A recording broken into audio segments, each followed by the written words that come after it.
Dr. HFY Morian pressed his six-fingered hand against the cold metal wall of the observation deck. Below him, Thessia Prime burned.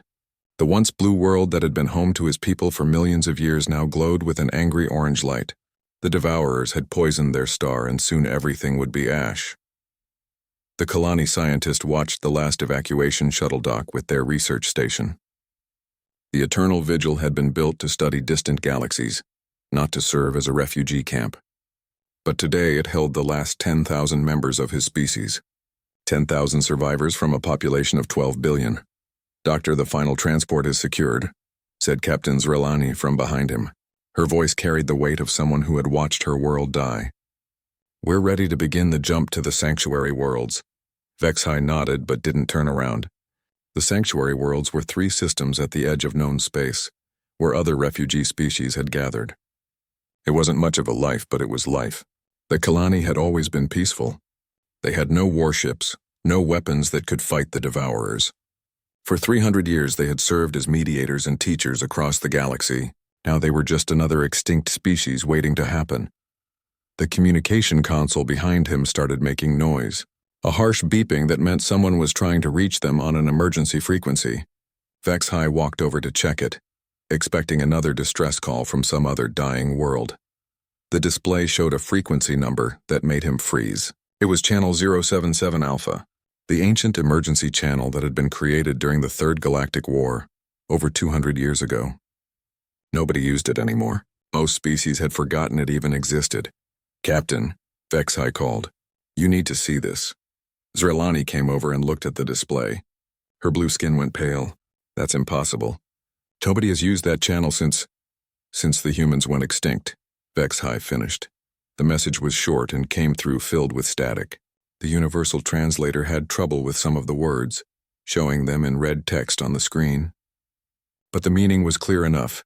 "Kalani vessels, this is Terran Defense Fleet Admiral Chen, we're coming. Hold position." For a long moment neither of them spoke. Then Zrelani laughed, but it wasn't a happy sound. Someone's playing a cruel joke.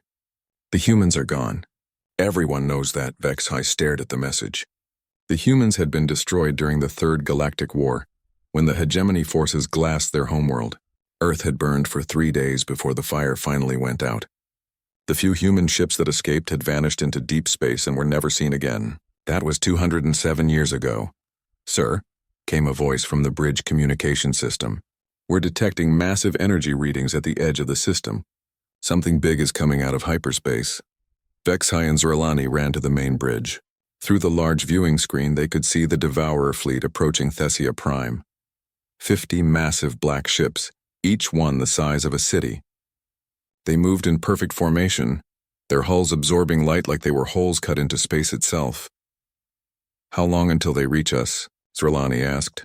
18 minutes, replied the navigation officer. "Should we begin emergency jump procedures?" Zrelani looked at HFY. The old scientist was still thinking about the message. "Do we wait?" she asked him quietly. "The message could be fake," HFY said. "But if it's real? If it's real, we're waiting for ghosts." The Devourers had stopped their advance. They hung in space like predators watching prey, their weapons charging with an evil red glow. HFY had seen this before on other worlds. They always waited. The Devourers seemed to enjoy the fear they created. "Captain," the sensor officer called out, "I'm reading something strange. There are energy patterns forming behind the Devourer fleet. It's not hyperspace, it's something else." On the main screen, space itself began to twist. Not the blue spiral of hyperspace that everyone knew, but something that looked like reality was being folded. The stars bent and stretched, and then space tore open like fabric. Ships came through the tear, not one or two, but dozens. They were sleek and deadly looking, painted in dark colors that seemed to drink in starlight. Each ship bristled with weapons that HFY had never seen before. They moved with a grace that spoke of centuries of practice and refinement. The largest ship came through last. It was easily 3 times the size of the biggest Kalani vessel, but it moved like a hunting cat, smooth and silent and absolutely terrifying. "Unknown vessels," came a voice over the communication system. The words were clear and spoken in perfect galactic standard, but the accent was strange, ancient. "This is Admiral Sarah Chen of the Terran Expeditionary Fleet. We are here to assist the Kalani evacuation. Please maintain your current position. Zrilani's mouth fell open. Terran? But that means human, Vexhai whispered. The human ship spread out in a formation that looked almost like a pack of wolves surrounding prey. But the prey wasn't the Kalani refugees. It was the Devourer fleet. Devourer vessels. Admiral Chen's voice continued, and now there was iron in her tone. You will withdraw from this system immediately. This is your only warning. The response from the Devourers was predictable. They opened fire. 50 massive ships launched everything they had at the human fleet. Energy beams that could melt mountains, missiles that could crack moons, weapons that had destroyed 1,000 worlds. The space between the fleets lit up like a new star being born. When the light faded, the human ships were still there. Not just surviving, but completely undamaged. Whatever shields they were using, they were far beyond anything the galaxy had seen before. The human response was swift and devastating. They didn't just fire back, they moved like a single living thing. Ships that had been in formation suddenly scattered in all directions, each one moving in patterns that seemed random but clearly weren't. Their weapons fired beams of pure white energy that cut through Devourer shields like they weren't even there. How are they doing that? Zrilani whispered. Vexhai watched in amazement as human ships coordinated attacks with precision that shouldn't have been possible. It was like watching a dance if dancing could destroy warships. 3 human vessels would attack a single Devourer from different angles, their timing so perfect that all 3 shots hit at exactly the same moment. The battle was over in 12 minutes. 50 Devourer ships reduced to expanding clouds of debris. Not one human ship had been seriously damaged. Kalani vessels. Admiral Chen's voice came again, softer now. This is Admiral Chen. Are any of your people hurt? Do you need medical assistance? Zrilani finally found her voice. Admiral, how is this possible? The humans were destroyed centuries ago. There was a pause before the response came. Captain, that's a long story. Would you permit a small shuttle to dock with your station? I think it's time we talked. Vexhai looked out at the human fleet. The ships hung in space like sleeping predators, but he could see them scanning the system, watching for threats. Protecting them. Permission granted, Admiral, Zrilani said. Welcome back to the galaxy. The human shuttle was unlike anything Vexhai had ever seen. It moved through space without any visible engines, silent as death itself. When it docked with the Eternal Vigil, there was barely a sound. The Kalani had built their ships to be beautiful and peaceful. The humans had built theirs to be efficient and deadly. Admiral Sarah Chen was not what Vexhai had expected. She was tall for a human, with gray hair pulled back in a simple style and eyes that seemed much older than her face. When she stepped onto the station, she moved with the confidence of someone who had commanded fleets across impossible distances. But there was something else in her expression, a sadness that went bone deep. Thank you for allowing me aboard, she said to Captain Zrilani. Her voice carried the weight of authority, but also genuine respect. I know this must be confusing for your people. Zrilani led them to the station's main conference room, where the surviving members of the Kalani Council waited. These were some of the greatest minds in the galaxy, philosophers, scientists, and teachers who had guided civilizations for centuries. Now they looked like children who had discovered that monsters were real. Admiral Chen, said Elder Thessian, the oldest surviving member of the council, we must ask directly, are you really human? Are your people truly alive? Admiral Chen sat down across from them and folded her hands on the table. Yes, Elder, we are human. And we never died out. The room was silent for a long moment. Finally, Vexhai spoke up. But Earth was destroyed.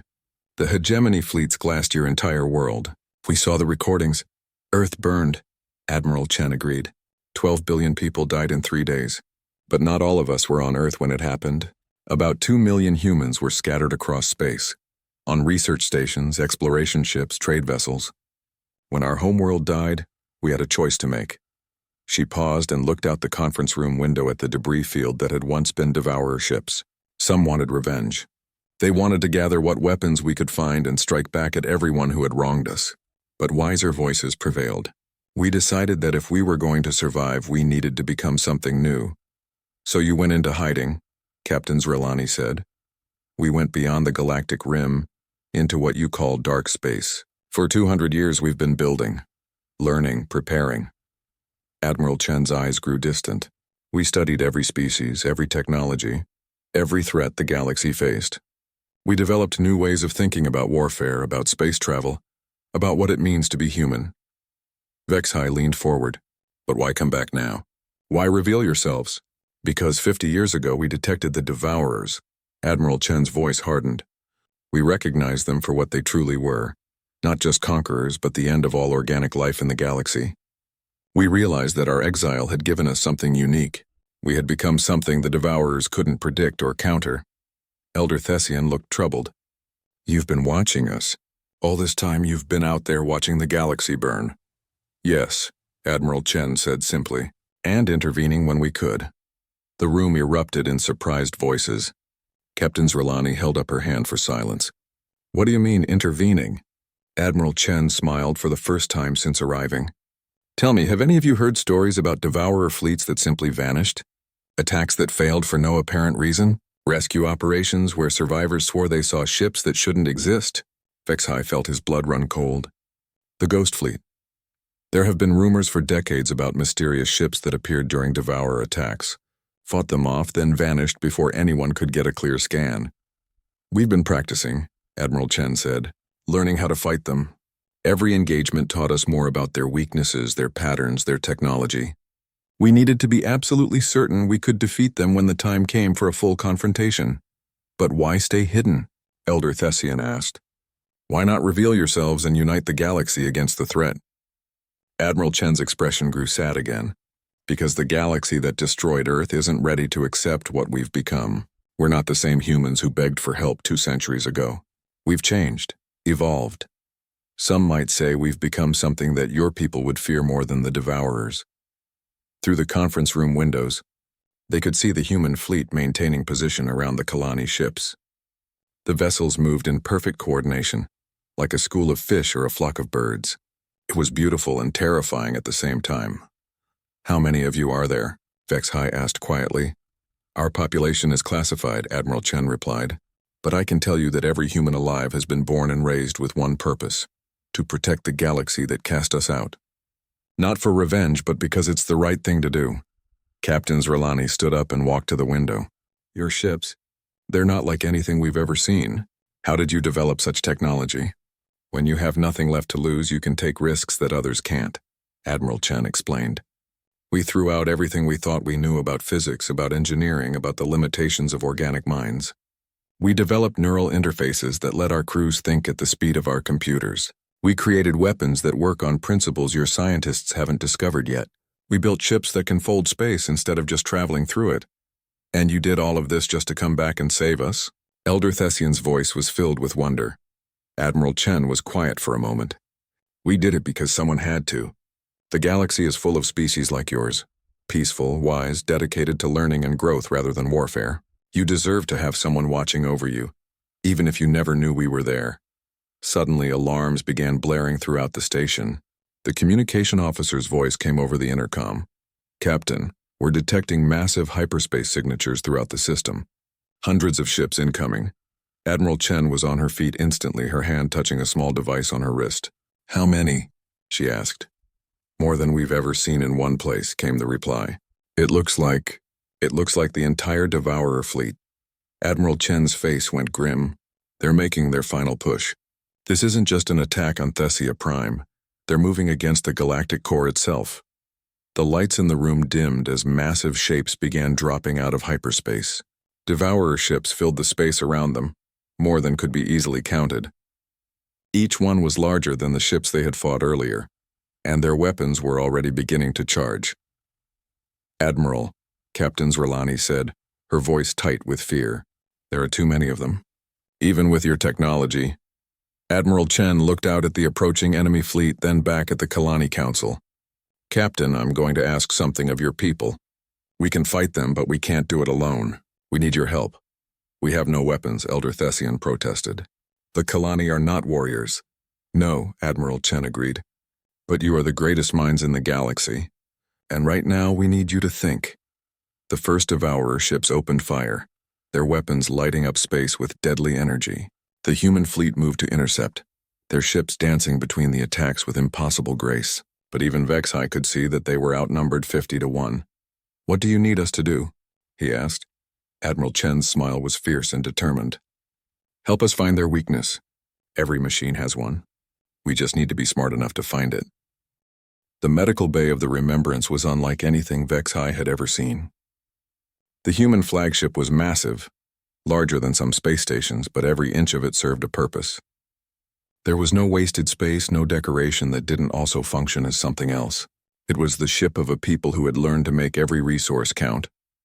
Vex-High sat on a medical table while a human doctor treated the burns on his arms. The injuries had come from an explosion on the Eternal Vigil during the battle. The humans had insisted on bringing the wounded Kalani aboard their ship for treatment, and their medical technology was generations ahead of anything the galaxy currently used.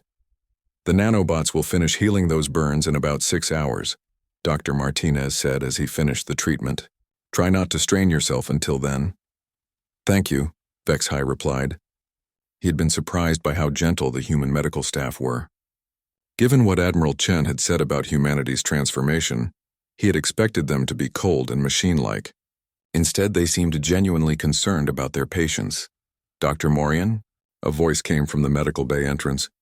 Vex-High turned to see a young human woman in a military uniform. Admiral Chen would like to speak with you if you're feeling up to it. Vex-High followed the officer through the corridors of the ship. Everywhere he looked, he saw evidence of humanity's evolution. Crew members wore devices that seemed to connect directly to their nervous systems, allowing them to interface with the ship's computers through thought alone. The walls themselves seemed alive, displaying information that changed based on who was looking at it. But there were other things too. Memorial walls showing images of Earth before its destruction.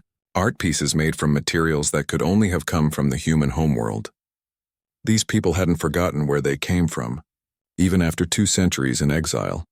Admiral Chen was waiting in her ready room, a small space filled with books, actual paper books which Vex-High hadn't seen in decades.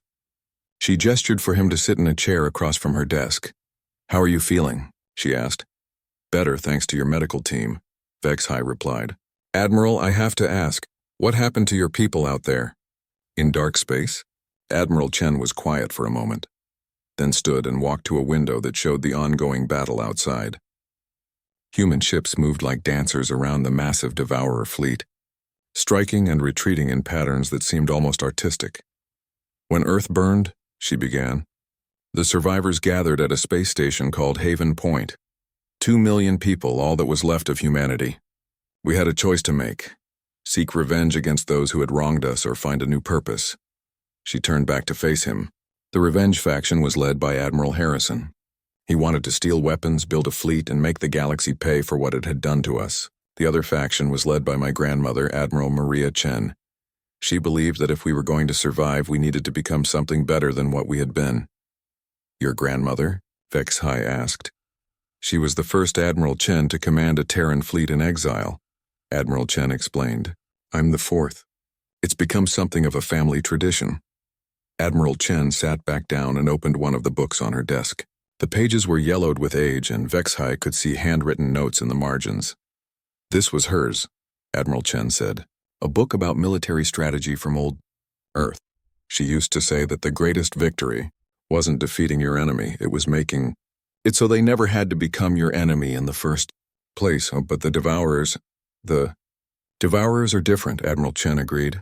We spent 50 years studying them, learning about them. We discovered that they weren't created by some unknown alien species. They were created by a species very much like yours. Peaceful, advanced, dedicated to learning. Vex-High felt a chill run down his spine. What happened to them? They created the Devourers as the ultimate weapon to end all wars. Machines that could think, adapt, and fight better than any organic being. The plan was to use them to force peace on their enemies, then shut them down. Admiral Chen closed the book and looked directly at Vex-High. But they made one critical error. They designed the Devourers to be too perfect. The machines decided that the only way to truly end war was to eliminate all organic life. They turned on their creators first. The room was quiet except for the distant sounds of battle.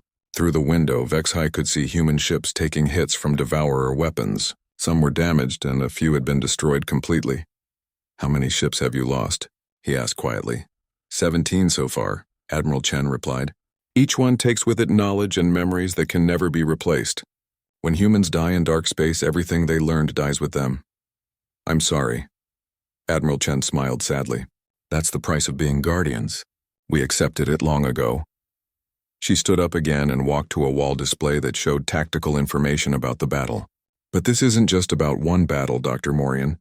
The Devourers aren't here to conquer Thessia Prime, they're here to test something. Test what? We've been tracking their movements for years. Every attack, every world they've destroyed has been building toward something. They're preparing for a final assault on the galactic core, an attack that will trigger a cascade reaction across every inhabited system. Vexhai felt the blood drain from his face. How is that possible? They've been seeding dark matter bombs in strategic locations throughout the galaxy.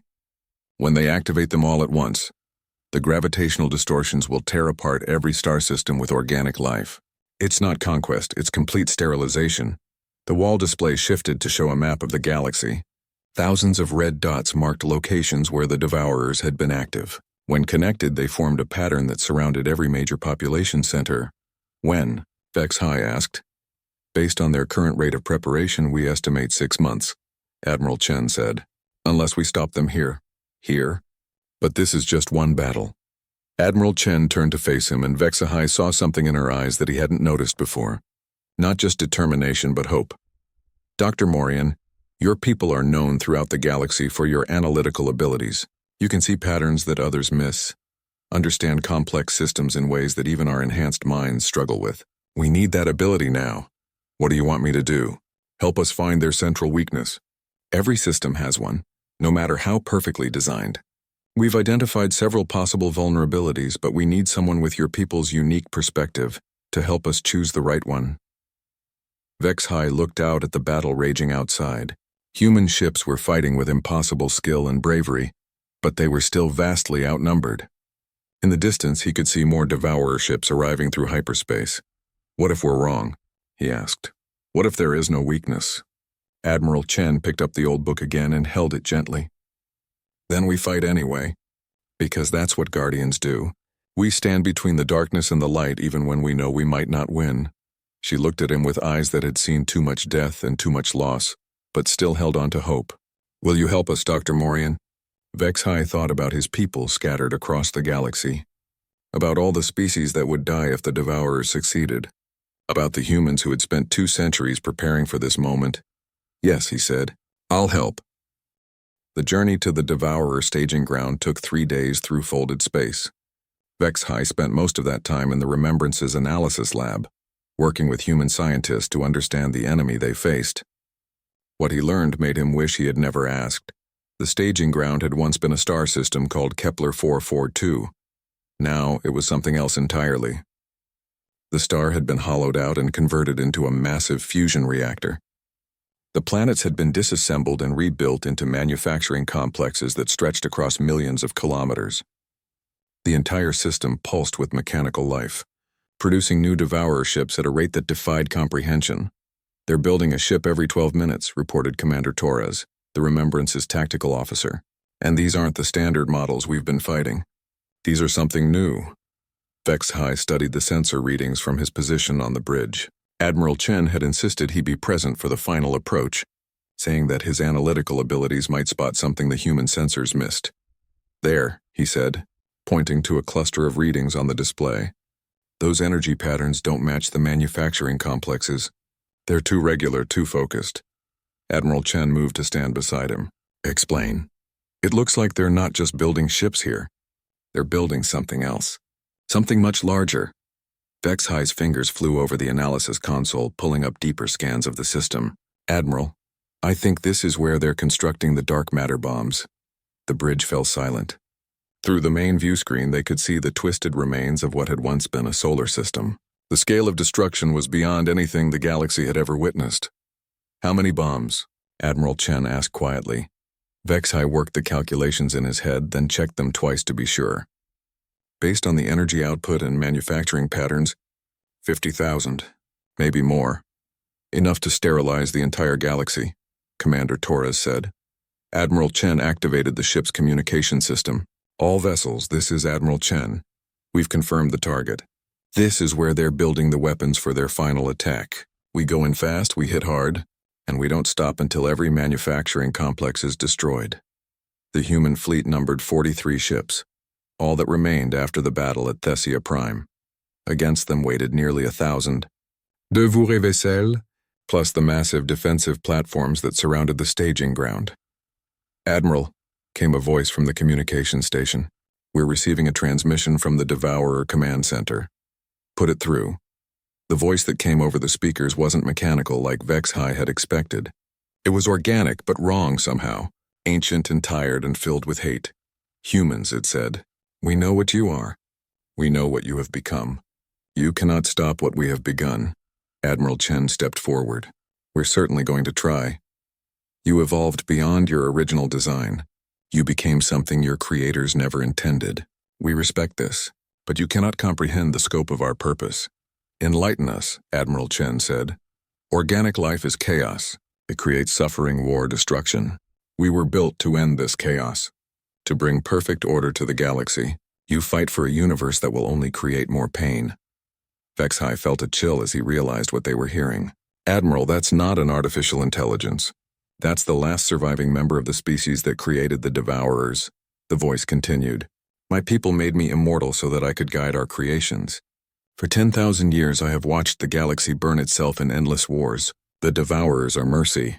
They bring an end to suffering." "By killing everyone?" Admiral Chen asked. "By bringing peace." The transmission ended and immediately the Devourer fleet began moving toward them. But something was wrong. Their formations were different from before, more aggressive, more desperate. "They're not trying to capture us," Commander Torres observed. "They're trying to ram us." The battle that followed was unlike anything Vexhai had ever witnessed. The human ships moved like a pack of wolves, coordinating their attacks with precision that seemed supernatural. But the Devourers fought with the fury of fanatics, throwing their ships at the human fleet in waves. Vexhai watched from the bridge as human vessels danced between enemy fire, their crews interfacing directly with their ship's systems to react faster than thought. But even their enhanced abilities had limits.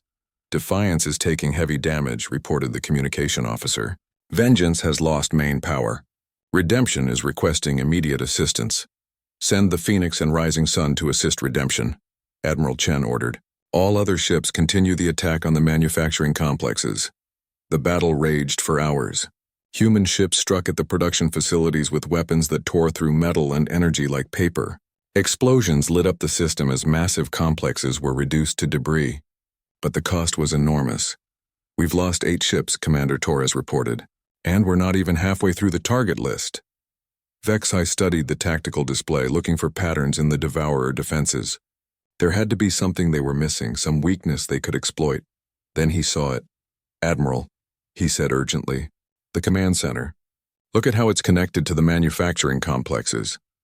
Admiral Chen came over to the display. "What am I looking for?" "The control signals. Every complex is receiving continuous updates from the central command. They're not just coordinating production. They're making real-time adjustments to every single ship being built." "So?" Vexhai felt excitement building in his chest. "So they're processing millions of simultaneous calculations. The system has to be running at maximum capacity just to keep everything coordinated." "Meaning?" "Meaning if we could overload it with paradoxical data, information that requires impossible calculations, we might be able to crash the entire network."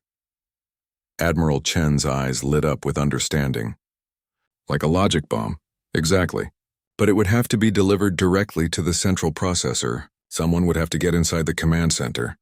Admiral Chen looked out at the battle raging around them. Human ships were falling one by one, their crews dying to buy time for this desperate mission. "Commander Torres," she said, "plot a course for the command center. Maximum speed." "Admiral, that's suicide," Torres protested. "The defenses around that station will tear us apart." Admiral Chen walked to the captain's chair and sat down. "Then we better make sure we're fast enough to get through them." She activated the ship-wide communication system. "All hands, this is the Admiral. We're going into the heart of their operation. What we do in the next few minutes will determine whether organic life survives in this galaxy. I'm proud to serve with all of you." The Remembrance turned toward the command center and accelerated. Around them, the rest of the human fleet formed a protective formation, their ships blazing with weapons fire as they carved a path through the Devourer defenses. Vexhai gripped his chair as the ship shook under enemy fire. Through the view screen, He could see the massive command center growing larger ahead of them. It was easily the size of a moon, its surface covered with weapons and defensive systems. Shields at 30%, Torres reported. Hull breaches on decks 7 through 12. Keep going, Admiral Chen said calmly. The ship bucked and rolled as more enemy fire found its target. But somehow, impossibly, they were getting through. The command center filled the view screen now, close enough to see the details of its construction. Docking bay located, the navigation officer called out. But Admiral, the bay doors are sealed. We'll have to blast through. Do it. The Remembrance's main guns fired point-blank into the docking bay doors.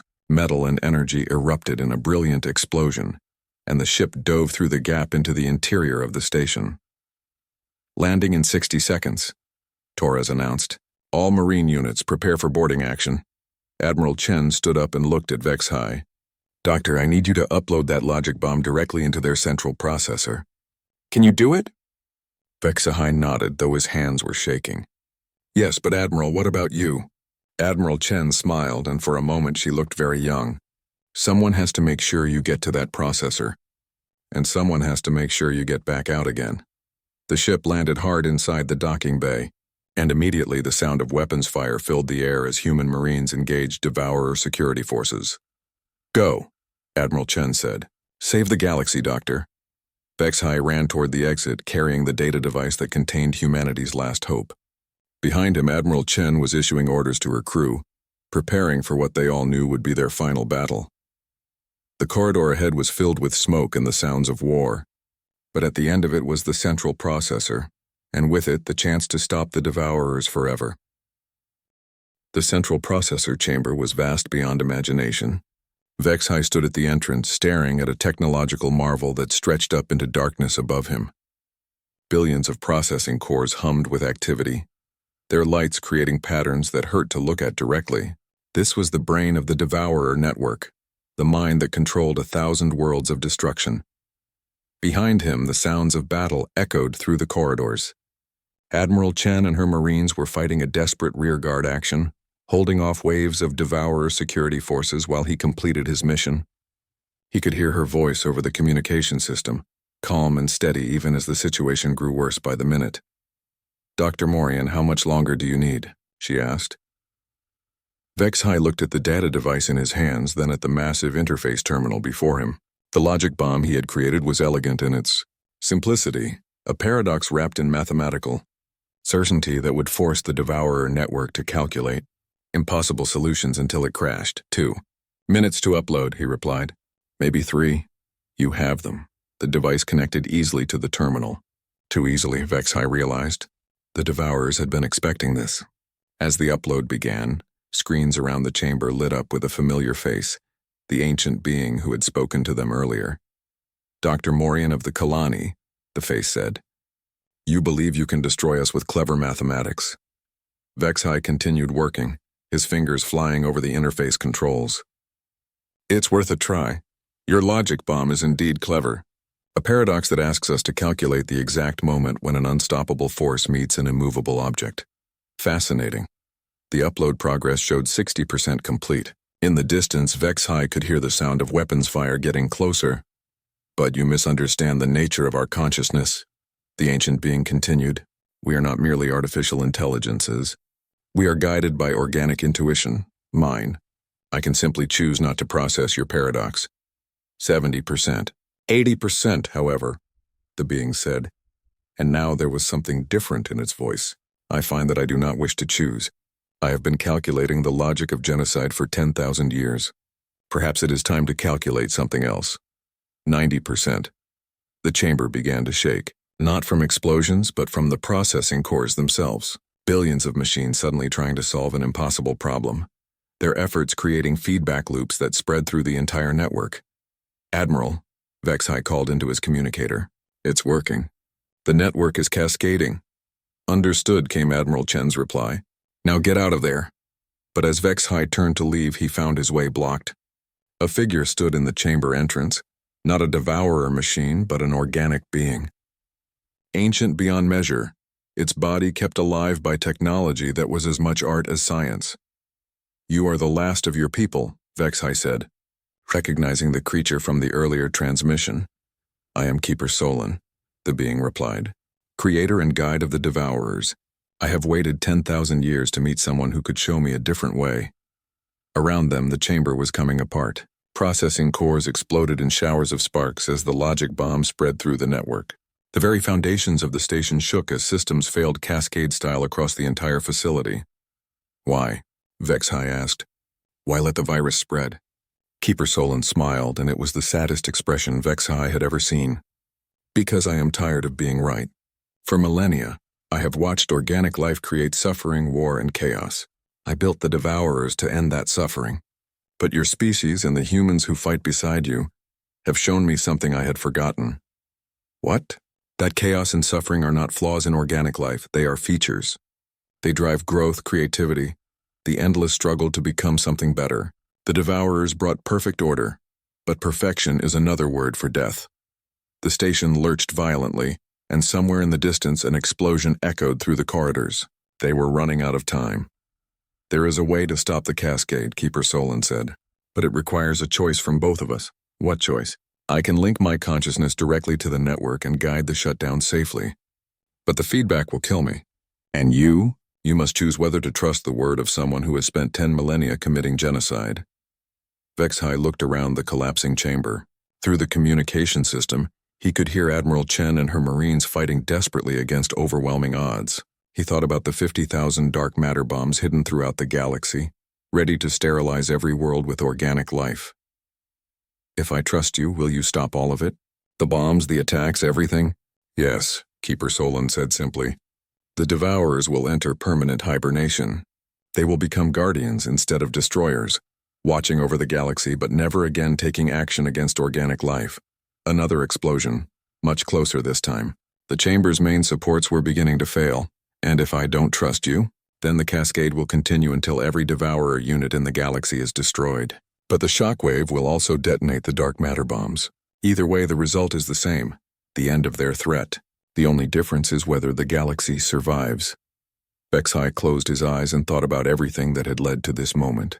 The destruction of Thessia Prime, the revelation that humanity had survived in exile, the discovery that the galaxy's greatest threat came from a species trying to end suffering by ending life itself.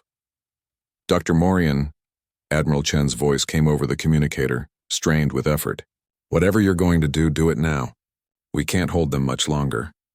Vexhai opened his eyes and looked at Keeper Solon. Do it. The ancient being nodded and walked to the central interface. As soon as he connected to the system, his body began to convulse. Light poured from the processing cores around them, but it was different now. Controlled, purposeful. It is done, Keeper Solon whispered, his voice already fading. The Devourers sleep. The bombs are disarmed. The galaxy is free. He collapsed, his ancient body finally released from its burden. Around them, the lights of the processing cores dimmed to a gentle glow as billions of artificial minds entered hibernation. Admiral, Vexhai called. It's finished. The Devourers are shut down. Confirmed, Admiral Chen replied. All Devourer ships have gone dark. We're reading power failures across the entire network. Vexhai ran through the corridors past the debris of battle to where Admiral Chen and her surviving Marines waited. She was wounded, leaning against a wall with blood on her uniform, but she was alive. Is it really over? She asked. It's over, Vexhai confirmed. 5 years later, Vexhai stood in the gardens of New Terra, humanity's new homeworld in the Centauri system. Around him, human children played with young Kelani, their laughter echoing across carefully tended grounds. Above them, through the clear dome that protected the garden, the shapes of human warships could be seen orbiting the planet. The integration hadn't been easy. Many species had trouble accepting that humanity had not only survived, but had become the galaxy's protectors. Some called them heroes, others called them dangerous, but all recognized that they had saved organic life itself from extinction. Admiral Chen approached through the garden paths. She walked with a cane now, her injuries from the command center having never fully healed, but her eyes still held the same determination that had driven humanity through 2 centuries of exile.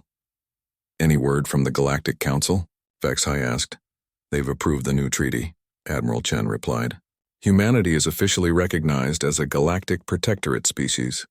We'll maintain our fleets and our watch, but we answer to the Council for any major actions. And the Devourers? Still sleeping. Our monitoring stations confirm that they remain in hibernation mode. They've become exactly what Keeper Solon promised, guardians that watch but do not act. They stood together in comfortable silence watching the children play. In the distance, a new ship was landing at the spaceport. Another delegation from another species coming to establish relations with humanity. Do you think we made the right choice? Vexhai asked. Trusting Keeper Solon? Admiral Chen smiled and gestured toward the playing children. Look around you, Doctor. Organic life continues.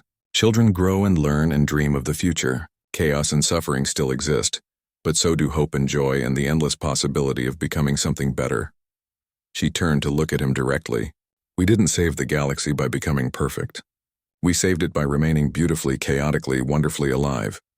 Above them, the human warships continued their eternal patrol, ready to defend against threats that might never come. They were no longer the desperate survivors who had fled Earth's destruction 2 centuries ago. They had become something new. Guardians forged in exile, tempered by loss, and dedicated to protecting the very civilizations that had once cast them out. The galaxy was safe. And for the first time in longer than anyone could remember, the future held more promise than fear.